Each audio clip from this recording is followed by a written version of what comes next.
देखिए, बिहार में दिक्कत यही है ना कि बांटने की राजनीति बहुत होती है। जात पात, धर्म, मज़हब, अगड़ा पिछड़ा, विभिन्न प्रकार के।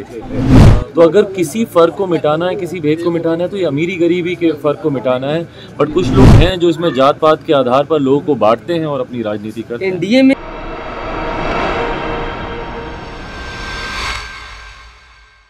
नमस्कार, स्वागत है आपका डीटीवी भारत में और मैं हूं आपके साथ सृष्टि श्रीवास्तव। जीतन राम मांझी के बयान को लेकर सियासत तेज हो गई है, जहां जीतन राम मांझी ने ये कह दिया था और उन्होंने पंडितों पर टिप्पणी कर दी थी, एक तरीके से ब्राह्मण समाज पर टिप्पणी कर दी थी। और अब उसी को लेते हुए बिहार में सियासत तेज है, बयानबाजी का सिलसिला जो है वो चल चुका है। और इसी पर लोक जनशक्ति पार्टी रामविलास के राष्ट्रीय अध्यक्ष चिराग पासवान ने कहा है कि ऐसा कहना बहुत ही ज्यादा गलत है, ऐसा नहीं कहना चाहिए, लोगों की भावनाओं को ठेस नहीं पहुंचानी चाहिए जो इन सब चीजों में बिलीव रखते हैं। इस तरीके से कहकर चिराग पासवान ने एक तरीके से जीतन राम मांझी को घेरा है। क्या कुछ कह रहे हैं, पहले आप ये सुनिए। गाली देकर उन्होंने कहा है, ये मुझे लगता है पूरी तरीके से गलत है। भाई, आप बिहार के पूर्व मुख्यमंत्री हैं, आपने बिहार की कमान आपने संभाली है। ऐसे में अपने ही प्रदेश के एक जाति विशेष को इस तरीके से शब्दों का इस्तेमाल करना संभवतः हो सकता है कि भाई आपकी व्यक्तिगत आस्था नहीं हो इन सब चीज़ों में, वो अलग बात है।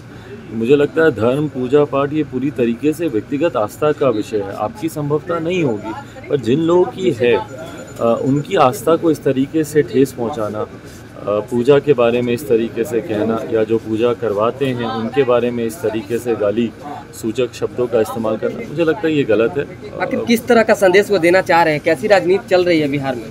देखिए, बिहार में दिक्कत यही है ना कि बांटने की राजनीति बहुत होती है।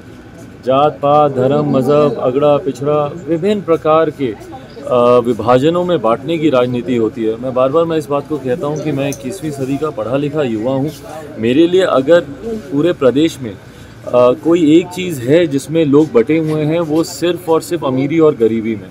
एक मुट्ठी भर लोग हैं हमारे प्रदेश में जो अमीर होते जा रहे हैं और एक बड़ी आबादी है जो आज भी गरीबी रेखा से नीचे है।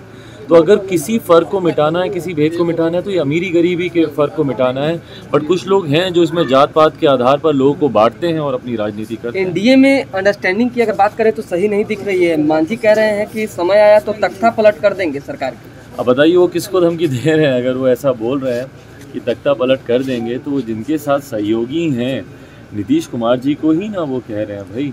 तो अगर कोई ऐसा गठबंधन जो इतना बेमेल हो, जहाँ पे एक दूसरे सहयोगी ही एक दूसरे को सरकार गिराने की धमकी दे रहे हों, तो ये कहीं ना कहीं अपने में दर्शाता है कि इनमें कोई वैचारिक समानता नहीं है।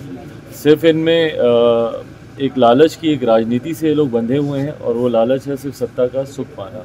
और अगर वो नहीं मिला, अगर इनके अनुपात में, अगर इनके कहे से अगर कार्य नहीं हुए, तो सरकार भी ये लोग गिराए। आप लोगों ने मुख्यमंत्री को पत्र लिखा है वाजिबों के लिए और बाकी अन्य कई मांगे की है, क्या कुछ? देखिए, कल मैं गया था गर्दनी बाग, जहाँ पे तमाम वार्ड सचिव संघ के लोग धरने पर बैठे हुए थे और उनकी अपनी अपनी मांगे थी, उनकी अपनी जायज़ शिकायतें थी कि भाई पिछले 4 साल से जिनकी सेवा का इस्तेमाल करके राज्य सरकार ने उनसे काम करवाए, उन्हीं के कामों को विधानसभा के चुनाव में बुलाने का काम किया। और आज 4 साल के बाद लगभग 1,15,000 के करीब इन लोगों को बिना किसी सूचना के, सिर्फ एक आदेश के माध्यम से इन लोगों को पदमुक्त कर दिया गया। तो इस बात को लेकर इनकी अपनी चिंता। तो सुना आपने चिराग पासवान का क्या कुछ कहना है। उन्होंने एक तरीके से इस बयान पर कहा है कि ऐसा बयान नहीं देना चाहिए, बयान देना गलत है, भावनाओं को ठेस पहुंचती है, जो लोग विश्वास रखते हैं। इस तरीके के कैसे उन्होंने एक तरीके से तंज कसा है जीतन राम मांझी पे। और जहाँ एक तरीके से जीतन राम मांझी, नीतीश कुमार, इन लोगों का गठबंधन है, इसी को लेते हुए भी उन्होंने तंज कसा है और काफी कुछ सवाल उठाते हुए कहा है। फिलहाल इस खबर में इतना ही। इसी के साथ देखते रहे डीटीवी भारत। धन्यवाद।